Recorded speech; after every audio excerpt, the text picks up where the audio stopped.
While the teacher's manual is the secret for making All About Reading easy for you to teach, the student activity book is the secret for making reading fun and easy to learn for your child. If you ask most kids, the activity sheets are the most exciting part of the book. We use a wide variety of activities to practice new words and reading concepts. You'll find activities like Pack Your Suitcase, Pirate Dictionary, and What Does the Cowboy Say? Even adult learners enjoy the mental break that activity sheets provide. You'll just need scissors and a stapler. Everything else is provided. Practice sheets give your students practice reading words and sentences that reflect newly learned concepts. Over time, the practice sheets will help your student move from sounding out words letter by letter to instant recognition of the words. This change usually happens gradually, so don't expect perfection at first. Here are some tips to help you get the most benefit out of the practice sheets. Place the sheet directly in front of your student. Read across the page from left to right to reinforce proper eye movements. Don't read down the columns. Stop before your student fatigues. You might not complete the practice sheet all in one day, depending on your student's age and attention span. Would your student benefit from reviewing the practice sheet several times? If so, repeat the exercises several days in a row. On the other hand, you don't want to overwhelm your student with too much practice. It's important to find the right balance for your individual student.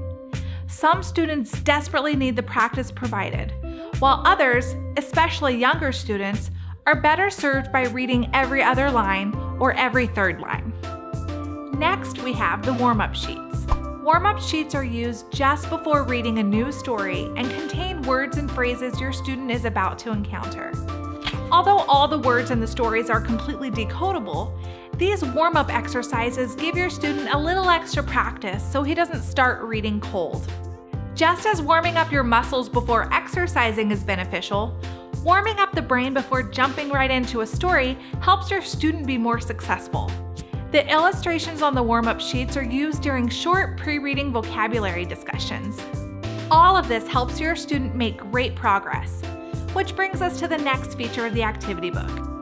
Toward the beginning of the book, you'll find a progress chart. I recommend that you place it in a prominent area like a bulletin board, the refrigerator, or on the back of a door.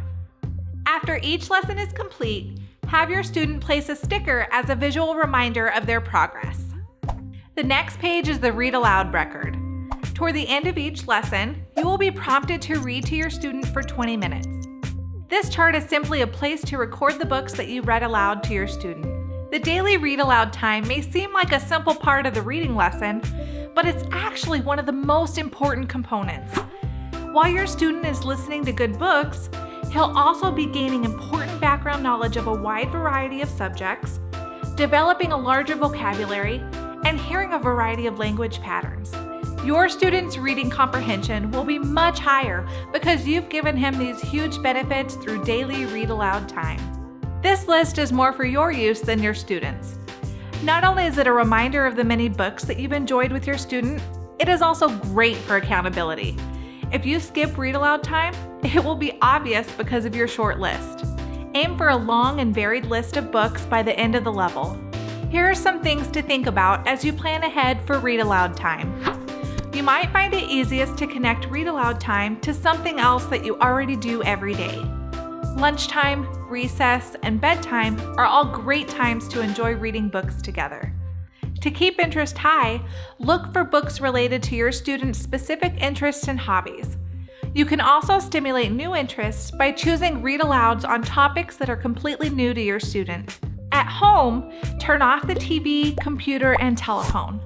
Clear away any competing toys and games. Have a wiggly student? Some kids find it easier to stay in one place and pay attention to what you're reading if they don't have to remain perfectly still. Help a wiggly child concentrate on the story by allowing him to play quietly with blocks, kneading clay, or a coloring book while you read. And lastly, we have the certificate of completion all the way at the end of the book. Be sure to celebrate after your student finishes level 4. Thanks for watching. Like this video if it brought you any value, and don't forget to subscribe for more great videos. Happy reading!